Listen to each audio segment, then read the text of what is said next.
Hello friends, स्वागत है आपको इस वीडियो में। दोस्तों आज की इस वीडियो में मैं आपको बताऊंगा कि दोस्तों आपका आधार सीडिंग क्या होता है, आधार सीडिंग, और दोस्तों आपको बताऊंगा आधार डी सीडिंग क्या होता है।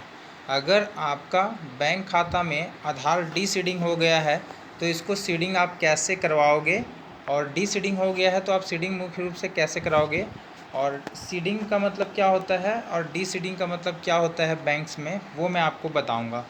तो सबसे पहले मैं आधार डी सीडिंग की बात कर लूँ।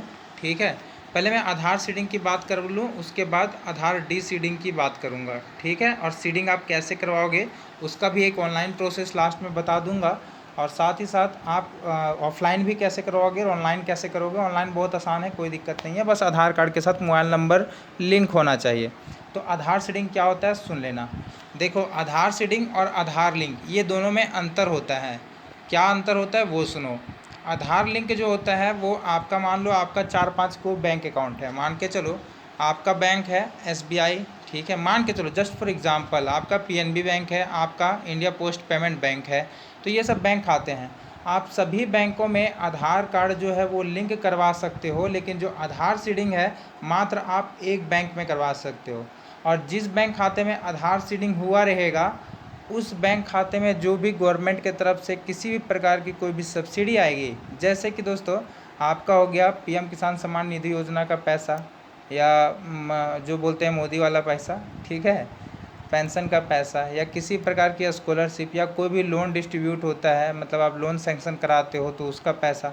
तो जो भी बैंक खाते में आधार सीडिंग होती है उसी बैंक खाते में आपका सारा गवर्नमेंट सब्सिडी का पैसा आता है। मतलब एक तरह से मान के चलो कि जो भी बैंक खाते में आधार सीडिंग होती है वो बैंक खाता आपका मुख्य बैंक खाता होता है। समझ गए, ये बात मैं आपको समझाना चाहता था। देखो मेरे पास मान के चलो 3-4 को जैसी बैंक है, पीएनबी, एसबीआई, ठीक है, इंडिया पोस्ट पेमेंट बैंक, 3 ही बैंक है मान के चलो, जस्ट फॉर एग्जांपल, ये एग्जांपल के तौर पे लिया हूँ। मेरा एसबीआई बैंक में मान के चलो आधार सीडिंग है तो जो भी गवर्नमेंट के तरफ से पैसा आएगा सब इसमें जाएगा। मान लो गैस का सब्सिडी आती है इसमें जाएगा, स्कॉलरशिप आएगा इसमें आएगा, पीएम मोदी किसान योजना का पैसा आएगा इसमें आएगा, कोई पेंशन आना होगा तो इसमें आएगा। मतलब सारे पैसे आपके इस बैंक में आएंगे क्योंकि इसमें आधार सीडिंग हो रखा है। ठीक है, आधार सीडिंग हो रखा है। और दोस्तों पीएनबी बैंक में और इंडिया पोस्ट पेमेंट बैंक में मेरा आधार लिंक है, लेकिन आधार सीडिंग मैंने आपको जैसे कि पहले ही बताया सिर्फ और सिर्फ आप एक बैंक में ही करा सकते हो।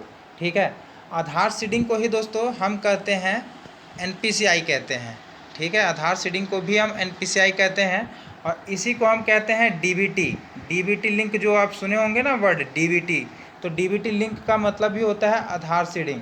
आधार सीडिंग एनपीसीआई, देखो एक सेकेंड, जो आपकी आधार सीडिंग हो गई और जो आपका एनपीसीआई हो गया और जो आपकी डीबीटी हो गई, ये तीनों वर्ड्स भले ही अलग अलग हैं लेकिन होते सेम चीज़ हैं। ठीक है, तो आप अपना बैंक खाता में अगर आपका आधार डी सीडिंग हो गया है, ठीक है, अगर आपका बैंक खाता में आधार डी सीडिंग हो गया है तो इसका मतलब ये है कि आपका डीबीटी अनलिंक हो गया है।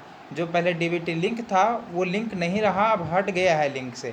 तो कोई भी पीएम मोदी का पैसा या कोई भी गवर्नमेंट की तरफ से किसी प्रकार का पैसा आएगा तो पैसा नहीं आएगा आपके बैंक खाते में अगर आपकी आधार डी सीडिंग हो गई है तो दोस्तों आधार डी सीडिंग अगर हो गई हो तो आपको अपना बैंक खाता के साथ आधार सीडिंग करानी बहुत ही ज़्यादा ज़रूरी है, क्योंकि कोई भी योजना का पैसा या किसी प्रकार की गवर्नमेंट की तरफ से कोई भी सब्सिडी आएगी तो आपको फिर नहीं मिलेगा, आप उसके लिए पात्र नहीं होंगे।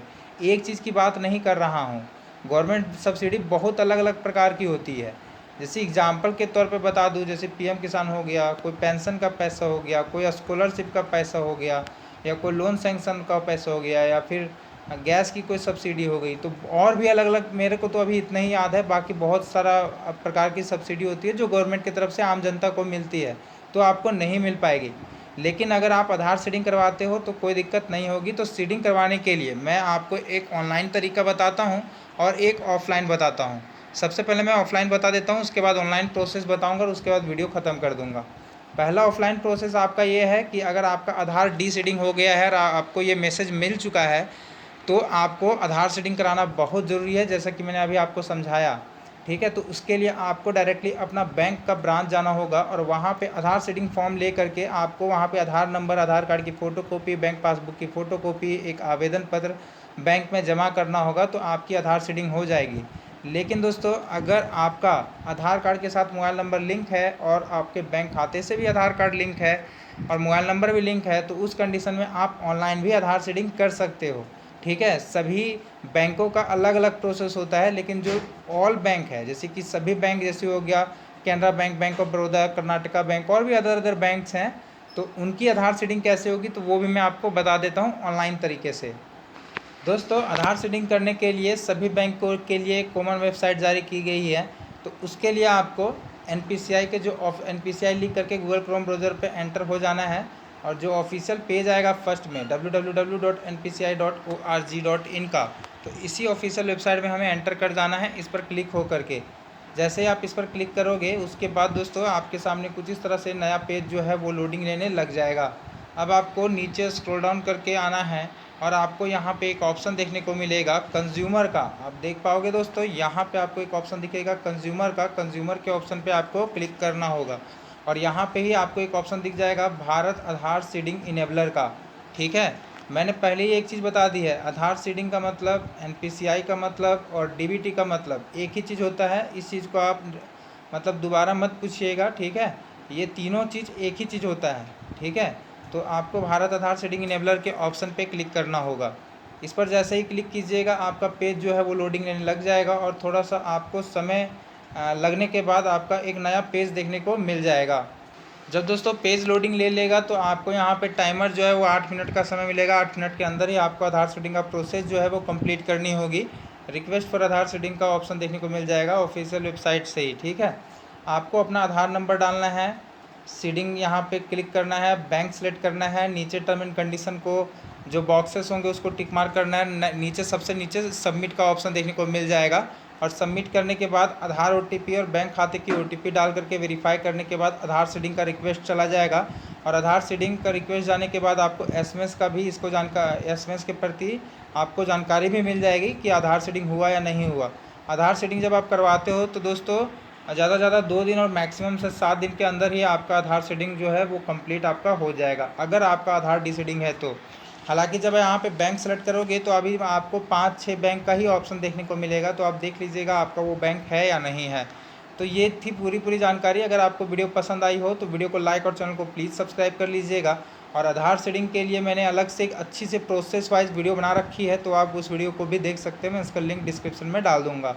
अगर आपको वीडियो पसंद आई हो वीडियो को लाइक और चैनल को प्लीज़ सब्सक्राइब कर लीजिएगा। वीडियो देने के लिए बहुत बहुत धन्यवाद। Thank you.